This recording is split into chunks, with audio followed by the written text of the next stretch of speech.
Why do we get sick, and what do our bodies do to prevent sickness? Learn more about the science behind viruses, allergies, vaccines, exercise, and, many other influences on people's health. Why do I get sick? When you get sick, part or all of your body is not working as it should. The cause of sickness can come from inside your body or from the outside world. Diseases that start on the inside are usually inherited in the genes that you receive from your parents, which make up the master plan that determines how your body will grow and run. Abnormal development or functioning of different body systems is the cause of many chronic diseases. Things in the outside world can cause sickness, too. Poisons in the environment can cause illnesses in people. Not eating the right foods, with their important nutrients, can also cause diseases. But the most common cause of sickness from the outside world is infectious agents. These agents are usually microscopic organisms, living things so small that they can only be seen with the help of microscopes, such as bacteria and viruses, commonly referred to as germs. Bacteria and viruses and other microscopic organisms live in the air, water, and soil that make up our world. They are on the things and people we touch, and in the food we eat. Many of them are beneficial. Bacteria are needed to make cheese, some bacteria help vegetables grow, and some bacteria clean the environment and enrich the soil by feeding on dead plants and animals. But there are other microscopic organisms that invade the bodies of plants and animals, and people, and cause diseases. How do the disease-causing germs invade my body? Your skin is a wonderful protective barrier that prevents many of the disease-causing germs that you run into each day from entering your body. Only when you have an opening in your skin, like a cut or a scrape, are germs likely to enter there.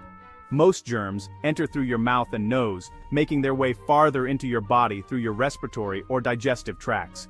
But even then, certain chemicals in body tissues and fluids keep many harmful germs from causing problems. When an infection does begin, with the germs multiplying inside your body, your immune system leaps into action to get rid of the foreign organisms. Your white blood cells produce special substances called antibodies that attack and destroy the invaders, helping you to recover. What does the immune system do? The immune system protects the human body against germs, which are microorganisms that cause sickness and disease. There are 4 major types of germs: harmful bacteria, also called pathogens, viruses, fungi, and protozoa. This defense system begins with the skin, which stops germs from getting into your blood or tissues.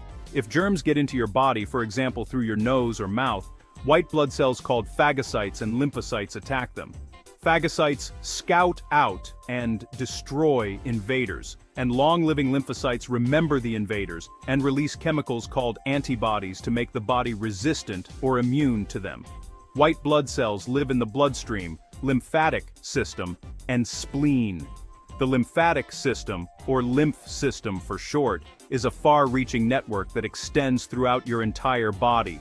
A clear liquid called lymph runs throughout the system, washing the body's cells with nutrients and water, and detecting and removing pathogens. Lymph is filtered through the lymph nodes, and then passes into the body's bloodstream. What is the difference between bacteria and viruses? Well, bacteria are single-celled organisms that have the ability to feed themselves and to reproduce. They're found everywhere, including the air, water, and soil. They divide and multiply very quickly, which means that one cell can become 1 million cells in just a few hours. Now, viruses are microorganisms that are even smaller than bacteria, but they cannot grow or reproduce without the help of a separate living cell. Once a virus gets inside your body, it attaches itself to a healthy cell and uses the cell's nucleus to reproduce itself. Do our intestines contain germs?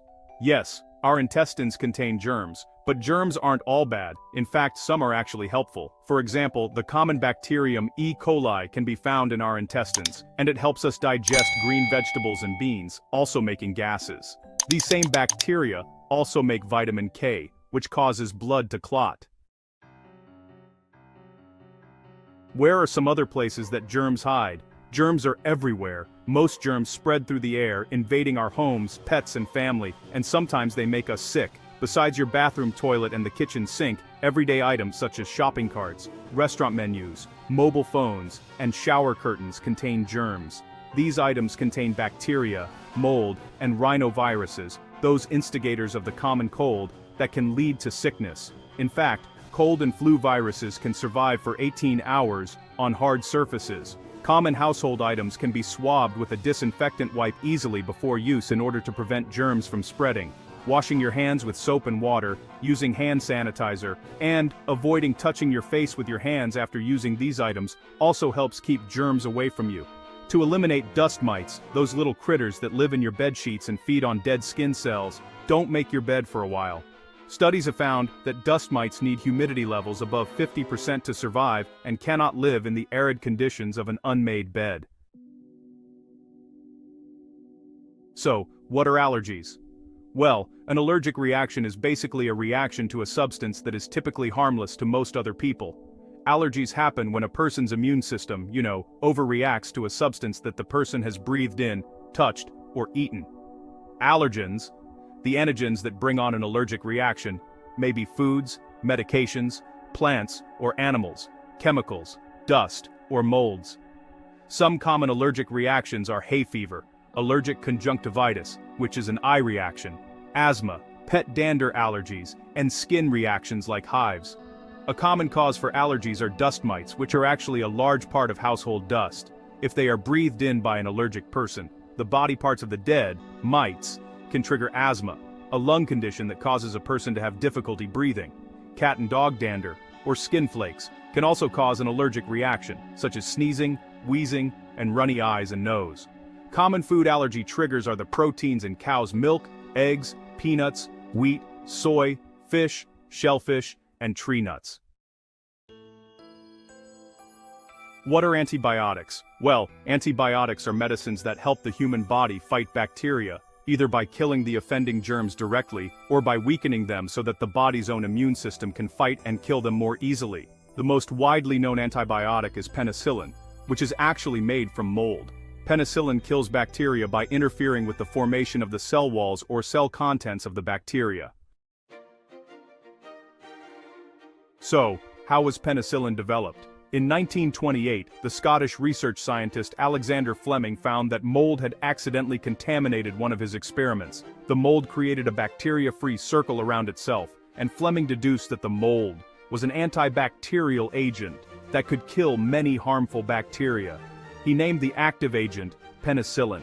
By the middle of the 20th century, Fleming's discovery birthed a pharmaceutical industry that made synthetic penicillin to treat many bacterial diseases of the day, including syphilis, gangrene, and tuberculosis. He won a Nobel Prize in 1945 for his discovery. So, how were vaccines invented? Well, Edward Jenner, who was both an army surgeon and a country doctor from Gloucestershire, England, performed his first experimental vaccination way back in 1796. At that time, smallpox was a deadly disease, mostly affecting infants and young children. Jenner noticed that dairymaids who had been infected with cowpox, a much milder virus that affected cows, seemed to be immune to smallpox. He actually used material from the arm of Sarah Nels, a dairy maid who had gotten cowpox, to infect James Phipps, an 8-year-old boy. After that, Jenner exposed Phipps to smallpox, but the boy didn't contract the disease. The experiment worked because cowpox and smallpox share common antigens or proteins, which activated the boy's immune system. Jenner repeated his experiment on other children, including his own son, and concluded that vaccination could provide immunity to smallpox without the risk of actually getting the disease. He even coined the term vaccination for his treatment, which comes from the Latin word vacca, meaning cow. Jenner's findings were published 2 years later, in 1798, and his smallpox vaccine quickly spread to America and the rest of Europe. And today, vaccines are used all around the world to help people gain immunity to disease. Can chicken soup help a cold go away? Well, chicken soup doesn't actually cure a cold, but it can help lessen the symptoms. For centuries, people from all over the world have used chicken soup to treat the common cold. It can definitely help people feel a little better. But scientists have discovered that chicken fat may help relieve cold and flu symptoms in a couple of ways. First, The chicken broth acts as an anti-inflammatory by slowing down the movement of neutrophils, which are immune system cells that play a role in the body's inflammatory response. Second, it temporarily speeds up the movement of mucus through the nose. This helps relieve congestion and also limits the amount of time viruses are in contact with the lining of the nose. Why is exercise important to health? Well, exercise is just plain good for you. Regular physical activity helps a person have stronger bones and muscles, helps control body fat, helps prevent certain illnesses, and even contributes to a good outlook on life. Plus, regular exercise helps promote digestion and a good night's sleep. When children exercise as part of their busy lives, they're better equipped to handle both the physical and emotional challenges of a busy day. Many governments and other organizations recommend at least 150 minutes of moderate-intensity physical activity every week. Why is sleep necessary for good health? Scientists do not know exactly why people need sleep, but studies show that sleep is necessary for survival. Sleep appears to be necessary for the nervous system to work properly. While too little sleep one night may leave us feeling drowsy and unable to concentrate the next day, a long period of too little sleep leads to poor memory and physical performance. Hallucinations, which means experiencing things that aren't really there, vision problems, and mood swings, may develop if sleep deprivation continues. So, how does substance abuse affect a person's health? Well, substance abuse means taking drugs, other than those prescribed by a doctor for a specific illness, in amounts that are dangerous or that prevent a person from doing everyday things, like, going to school or work. The substance being abused could be alcohol, marijuana, pills called tranquilizers that make people feel really tired or relaxed, household products that are inhaled, or, honestly, a number of other drugs. Drug abuse happens all over the world to all kinds of people, both young and old. It frequently causes terrible damage to a person's body, to relationships with family and friends, and even to their career or education. In some cases, substance abuse leads to death, either because the abuser gets involved in an accident, or because he or she takes enough of the substance to cause the body to completely shut down. Can alcohol be bad for your health? Alcohol is a type of drug known as a depressant that slows down the body's central nervous system. After a person has had a few drinks, it immediately affects the way they think or act. Alcohol can make a person feel sleepy, less coordinated, and slow to react. And it can cause your brain to feel foggy as well as make you think and see differently. After years of drinking, alcohol use can cause stomach and intestinal problems, liver damage, nerve and muscle damage, heart problems, and brain damage. Alcohol can cause everything from blackouts to permanent loss of brain function and memory. Researchers have also linked long-term drinking to cancer of the throat, mouth, liver, esophagus, and larynx. Drinking alcohol can also lead to emotional and psychological problems such as sadness and depression. And if a pregnant woman drinks too much alcohol, it can seriously injure her unborn baby and result in birth defects. Why is smoking cigarettes unhealthy? Well, in addition to the stimulant nicotine, cigarettes contain many harmful chemicals, including tar and the poisonous gas carbon monoxide. These chemicals present health risks that range from bronchitis to cancer. Doctors believe that cigarette smoking is the cause of 90% of all cases of lung cancer. Heart disease, heart attack, and stroke are far more common in smokers. One of the effects of nicotine is constricting the blood vessels, which causes high blood pressure. Another effect is that smoking raises your heart rate, which adds extra stress on your heart.